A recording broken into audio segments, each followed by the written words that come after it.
வணக்கம் நண்பர்களே. இப்ப நம்ம எதை பத்தி பார்க்குறோம்னா, ஒரு வெறுப்பு உணர்வை நம்மள அறியாமையே நம்ம கிட்ட விதைச்சு வளர வச்சுட்டாங்க. அது எந்த வெறுப்பு உணர்வுனா, வடக்கன் வேற, தெற்கு வேற. குறிப்பா தமிழ்நாடு வேற. அவங்க திராவிடம்னு சொல்லுவாங்க. பட் நிறைய பேர் அது தமிழ் அப்படின்னு சொல்லி தமிழர் அப்படின்னு கொண்டு வருவாங்க. தமிழ் மொழி வேற. அதுக்கு கனெக்ஷனே கிடையாது. நீங்க எடுத்து பாருங்க, கேட்க மாட்டாங்க. திருவள்ளுவரையும் வேதத்தையும் கம்பேர் பண்ணிலாம் நிறைய பதிவுகள்லாம் படிச்சேன். அறம் பொருள் இன்பம் அதே மாதிரி அங்க இருக்கு அப்படிங்கிறதையும் எல்லாம் சொன்னாலும் யாரும் ஒன்றும் நம்ப போறது. ஏன் இதெல்லாம் இருக்கு, தென்னாடுடைய சிவனை போற்றின்னா சொல்லியிருக்காங்க சார். இதுக்கு அதுக்கும் வேற அதெல்லாம் கிடையாதுங்க, நாங்க வேற அப்படிதான். இதை ஆணித்தரமா பதிய வச்சதோட இல்லாம என்ன பண்ணிட்டாங்கன்னா, தமிழகம் என்றுமே டெல்லிக்கு, அதாவது மத்தியில் இருக்கக்கூடிய ஒரு அரசியல் கட்சியை சார்ந்து இருக்காது அப்படிங்கிற. நீங்க யார சொல்றீங்களோ நாங்க ஏத்துக்க மாட்டோம். இந்த மனோபாவம் மனோநிலை நிறைய பேருக்கு இது அடுத்த ஸ்டேஜுக்கு எங்க கொண்டு போய் நிறுத்திட்டாங்க அப்படின்னா, பாரத பிரதமர் மோடி, அதுக்கப்புறம் அமித்ஷா, இந்த மாதிரி பல அரசியல் தலைவர்கள், அதை தவிர பல முக்கியஸ்தர்கள், இவங்க எல்லார் மேலேயும் கடுமையான ஒரு வேண்டாத விமர்சனத்தை வச்சு கண்டனம் தெரிவிக்கிறாங்க. நீங்க தேவையே இல்லை எங்களுக்கு, உங்களாலதான் குட்டிச்சோராயிடும்.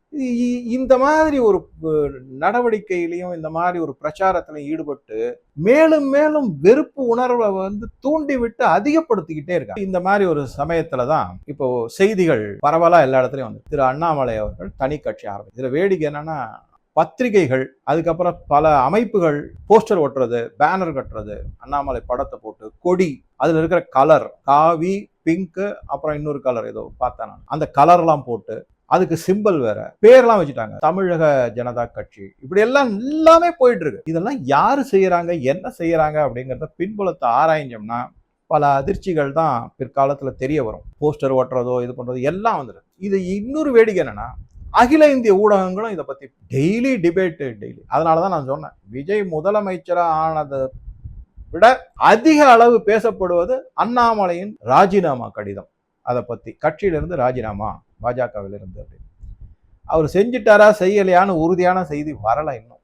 ஆனா சொல்லிட்டு இருக்காங்க. இந்த இடத்துல திரு அண்ணாமலை அவர்களுடைய பங்களிப்பு தமிழ்நாட்டை பொறுத்த வரைக்கும் என்ன அப்படின்னா, நான் ஆரம்பத்துல இருந்து சொல்லிட்டு இருக்கேன், அதாவது ஃபர்ஸ்ட் வீடியோல இருந்து என்ன அப்படின்னா, திராவிட சித்தாந்தத்தை எடுத்துறோம். அது எதுக்காக எடுக்கணும் அப்படின்னா, அவங்க பயங்கரமா ஒண்ணு பிரிவினைவாதத்தை விடவே மாட்டேங்கிறாங்க. நாங்க தனின்னு சொல்லிக்கிட்டே இருக்காங்க. எங்களை தனியா பிரிச்சிருக்காங்க. இரண்டாவது, நீங்க நல்ல உற்று கவனித்தீங்கன்னா, இதுவரைக்கும் தமிழகத்தில் ஆண்ட எல்லா கட்சிகளும், நான் சொல்றது 67 இருந்து, அந்த கட்சிகள் எல்லாமே, அதுல இருக்கக்கூடிய கூட்டணி கட்சிகளும் மதவாத அரசியல் தான் பண்ணியிருக்காங்க. சிறுபான்மையரை தலையில தூக்கி வச்சு ஆடி இருக்காங்க. பெரும்பான்மையான இந்துக்களுக்கு பலவிதமான அநீதிகள் இழைக்கப்பட்டுள்ளது. கோவில் சொத்துக்கள்லாம் சூறையாடப்பட்டு, கோவில் சொத்துக்கள் எடுத்து அவங்களுக்கு கொடுத்துருக்காங்க. இந்த மாதிரிலாம் நடந்திருக்கு. இப்ப சமீபத்துல கூட நான் ஒரு இது படிச்சேன், உலேமாக்கள் அப்படின்னு, அதாவது இந்த மசூதியில ஓதுறவங்க இருக்காங்க இல்லையா, திருக்குரான் ஓதும், அவங்களுக்கெல்லாம் இருசக்கர வாகனம் வாங்குவதற்கு 50,000 ரூபாய் மானியம் கொடுக்க போகிறது தமிழக அரசு. ஏன் அப்ப கோவில் அர்ச்சகர்கள்லாம் கொடுக்க கூடாது?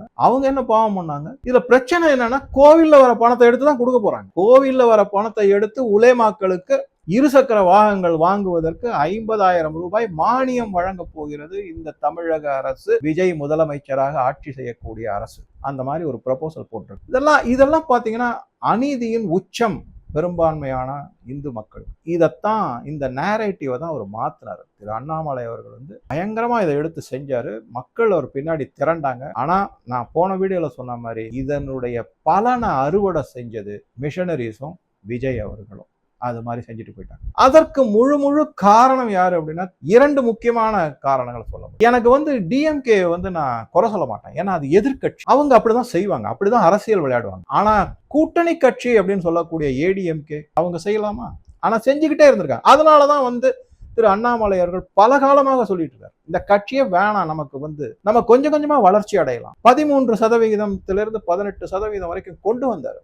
தனித்துவமா 13, அப்புறம் 18, மிகப்பெரிய வளர்ச்சி. அதெல்லாம் இல்லை. இப்ப சில பேர் என்ன பண்ணுவாங்கன்னா, சார் விஜய் பாருங்க எடுத்த உடனே 35% வந்துட்டாரு. அதற்கு நான் சொல்ற காரணங்கள் நிறைய இருக்கு. முக்கியமான காரணம், பாஜகவே அதை முன்னெடுத்து செஞ்சதுதான் சில ஸ்ட்ராட்டஜிஸ்க்காக. அதே மாதிரி பின்பக்கம் மிஷனரிஸ் இருந்தது, பலவிதமான காரணங்கள். அதை நம்ம கொஞ்சம் புரிஞ்சுக்கணும். அதை திரு அண்ணாமலை அவர்கள் இந்த கூட்டணி வேணாம். அதுக்கப்புறம் என்ன ஆயிடுச்சு, இங்க இருக்கிற தலைவர்கள் சொல்வதை தான் தலைமையும் அதுதான். அதுக்கப்புறம் என்ன ஆயிடுச்சு, நீங்க குறிப்பா கவனிச்சிருக்கலாம், அவங்களுக்கு தெரிஞ்சு போச்சு, மத்தியில இருக்கக்கூடிய பாஜக தலைவர்கள் தெரிஞ்சு போச்சு, இங்க ஏதோ சரியான முறையில எதுவுமே நடக்கல, நம்ம பேசாம வெஸ்ட் பெங்கால்ல கான்சென்ட்ரேட் பண்ணுவோம், அஸ்ஸாம்ல கான்சென்ட்ரேட் பண்ணுவோம், இதை விட்டுறலாம், இது அப்புறமா அவங்களே பார்த்துக்கட்டும், அவங்களா வரட்டும், ஏன்னா இங்க ஒன்றும் உருப்படாது அப்படின்னு. அந்த ரிப்போர்ட் எல்லாம் யாரு கொடுத்துருப்பாங்கன்னு நினைக்கிறேன், ஐபிஎஸ் ஆஃபீஸர் தான் கொடுத்து, மத்திய அரசுக்கு ஐபிஎஸ் ஆஃபீஸர் கொடுத்த ரிப்போர்ட் படி தான் அவங்களும் என்ன பண்ணாங்க, பிரச்சாரத்துக்கு அதிக அளவுல வரவே இல்லை, ஈடுபடல, அமித்ஷாவும் வரல, மோடி அவர்களும் ஏதோ 1-2 வந்தாரு, முடிஞ்சது. அண்ணாமலையோட சாரோட பேசினாரு,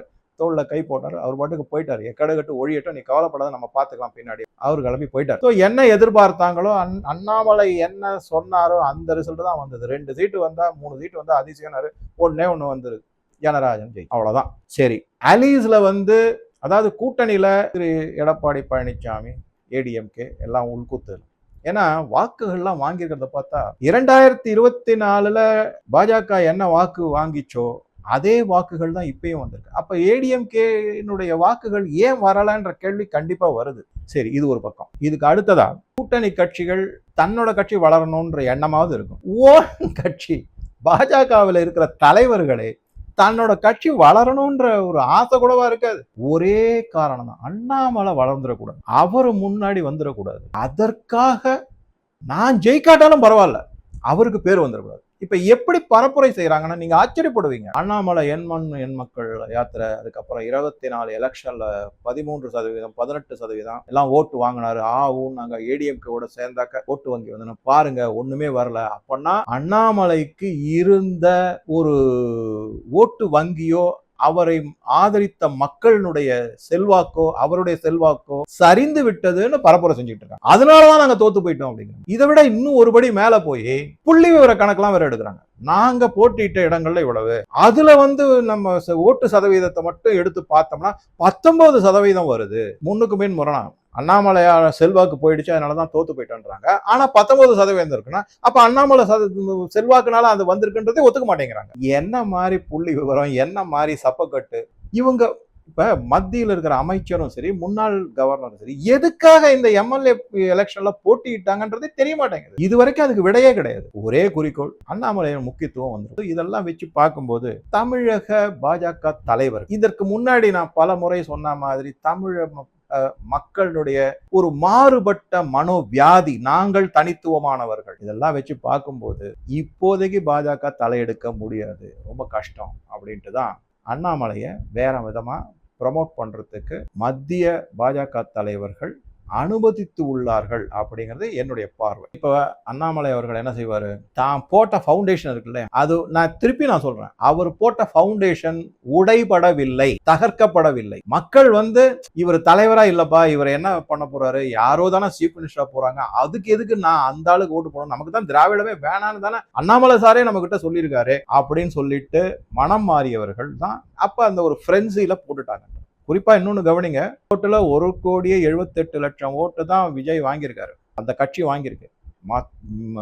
அடுத்ததா பாத்தீங்கன்னா கிட்டத்தட்ட 3 கோடி சொச்சம் ஓட்டுகள் வந்து மற்ற கட்சிகள் வாங்கியிருக்காங்க. அப்ப விஜய் ஒன்றும் பெருசா அப்படியே ஜெயிச்சல, அதை அப்படியே மாற்றுறதுக்கான அதுல இருந்து ஒரு 1 கோடி ஓட்டை வந்து மாத்துறதுங்கிறது ஒன்றும் பெரிய பிரம்ம பிரயத்தனம் கிடையாது. திரு அண்ணாமலை நினைச்சா அதை ஈஸியா மாத்திர முடியும், அவர் ஒன்லி வரணும், இறங்கி அடிக்கணும், அவ்வளவுதான். இப்ப அந்த நிலைக்கு அவரை கொண்டு போறாங்க அப்படின்னா அவரே தயார் பண்ணிக்கிட்டு வராரு அப்படிங்கிறதா என்னுடைய பார்வையா இருக்கு இந்த இடத்துல. இதற்கு அடுத்ததா மிக மிக முக்கியமான என்னுடைய பார்வை எங்க அப்படின்னா, தற்போதைய முதலமைச்சர் விஜய் அவர்கள் தேர்தல் பிரச்சாரத்தின் போது அடிக்கடி உபயோகப்படுத்தக்கூடிய ஒரு சொலவடை, தமிழக வெற்றி கழகத்திற்கும் திராவிட முன்னேற்ற கழகத்திற்கும் மட்டும்தான் போட்டி அப்படின்னு சொல்லிக்கிட்டே இருந்தார். அதாவது அதுல வந்து ஏடிஎம்கே கிடையாது, பாஜக கிடையாது, இதுதான், அல்லது திரு சீமான் அவர்களுடைய கட்சி அதுவும் கிடையாது அப்படிங்கிறது தான் அவருடைய முன்னெடுப்பாக இருந்தது, அரைக்கூவலாக இருந்ததுன்னு சொல்லலாம். இந்த மாதிரி சொல்லி சொல்லி என்ன ஆயிடுச்சுன்னா, கடைசியில இப்ப ரிசல்ட் வந்ததுக்கு அப்புறம் என்ன ஆயிடுச்சுன்னா,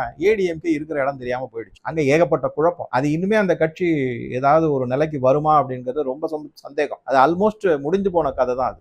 அது மாதிரி அது அத்தனைக்கும் காரணம் அதனுடைய அந்த கட்சியினுடைய தலைவர் தான், அது அவர் தான் முக்கியமான காரணம். சரி, அடுத்ததா இருக்கக்கூடியது விஜய் அவர்கள் சொன்ன மாதிரி டிவிகே டிஎம்கே அப்படின்னு பாத்தீங்கன்னா, டிஎம்கே இப்ப 2வது இடத்துல நிக்குது, எதிர்கட்சி தலைவராகவும் திரு உதயநிதி ஸ்டாலின் அவர்கள் இருக்காங்க. இதை கொஞ்சம் அப்படியே பூஸ்ட் பண்ணிக்கிட்டே போறாங்க.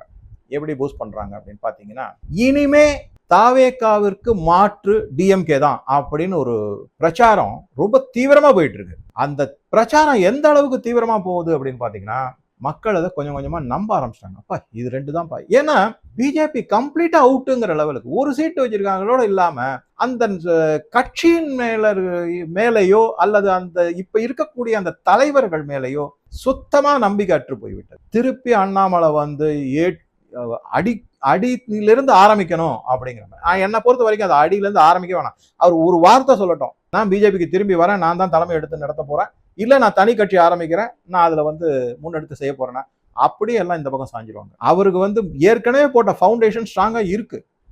ஏதோ ஒரு மனநிலையில, ஏன்னா இவர் தான் சொன்னாரு திராவிடம் வேண்டாம் அப்படிங்கிறது, அதனால அங்க ஓடி போயிருக்காங்க, திரும்பி வந்துருவாங்க. ஏன்னா நடிகர் விஜய்க்கு வந்து ஒன்றும் பெருசா அண்ணாமலை அவர்களை கம்பேர் பண்ணும்போது ஒன்றும் பெரிய டேலண்ட் அதெல்லாம் இருக்கிறதா எனக்கு தெரியல. அதனால அவர் ரொம்ப வெகு விரைவில் அவர் எக்ஸ்போஸ் ஆயிடுவார். அவருக்கு பின்புலத்துல மிஷனரிஸ் இருக்குங்கிறது ஒரு மட்டும்தான். அதோட இல்லாம பன்னாட்டு நிறுவனங்கள், பன்னாட்டு மிஷனரிகள், சிஐஏ போன்றவர்களாமும் அதுக்கு பின்புலத்துல இருக்குங்கிறது, அது ஒண்ணுதான் அவருக்கு முக்கியமான ஒரு ஸ்ட்ரென்த் அப்படின்னு சொல்லலாம். மற்றபடி திரு அண்ணாமலை அப்படின்னு பாத்தீங்கன்னாக்கா அவர் வரேன்னு சொல்லிட்டா போதும், அவ்வளவுதான். மக்கள் உடனே அந்த ஸ்ட்ரென்த்தை வந்து எப்பேற்பட்ட, இப்ப ஒண்ணும் இல்லை, நீங்க வெஸ்ட் பெங்கால்ல பாத்தீங்கன்னாக்க மம்தா பானர்ஜி சிஐஏ ஏஜென்ட், என்ன செய்ய முடிஞ்சது?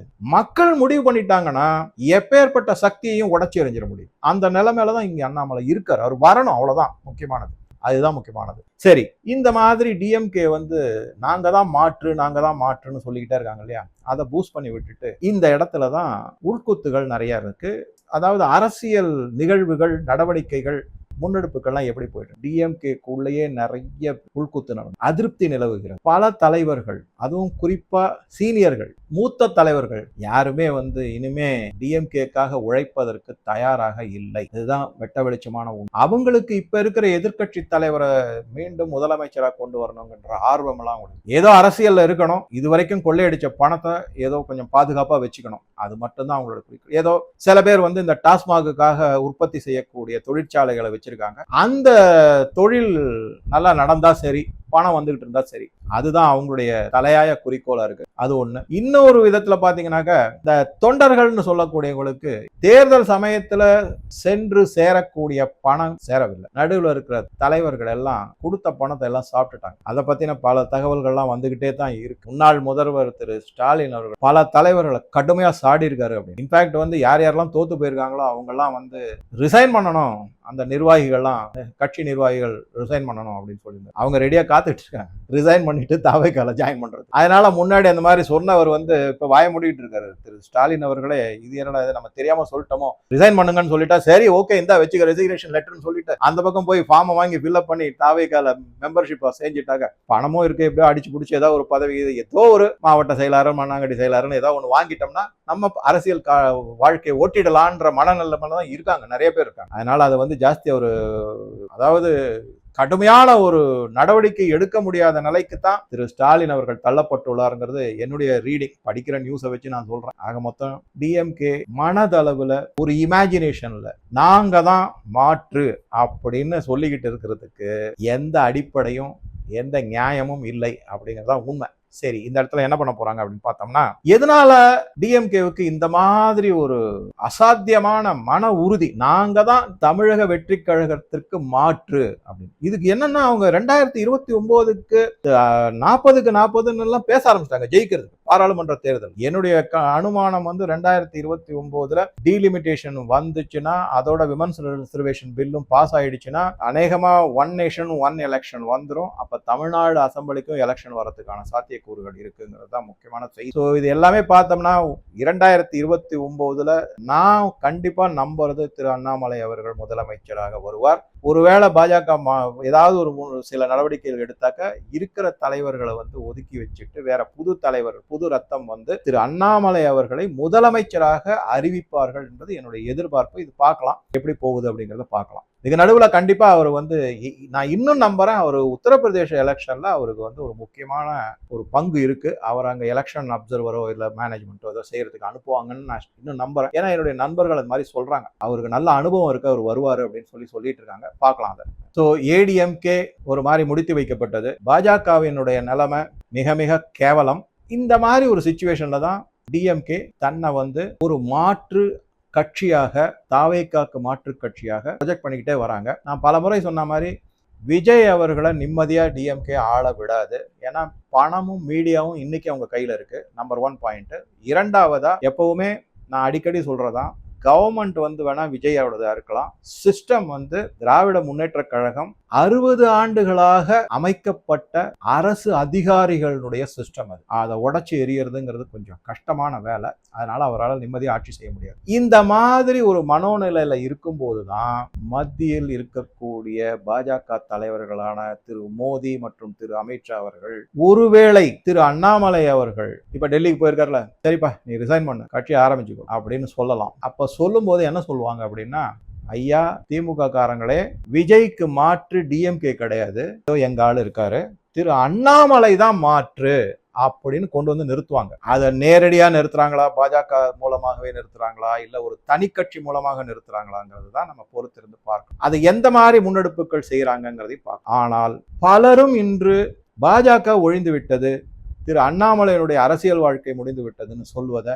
என்னால ஏத்துக்கவே முடியாது. ஏன்னா அவர் ஒரு ஸ்ட்ராங் ஃபவுண்டேஷன் இருக்கு, கண்டிப்பா வருவாரு.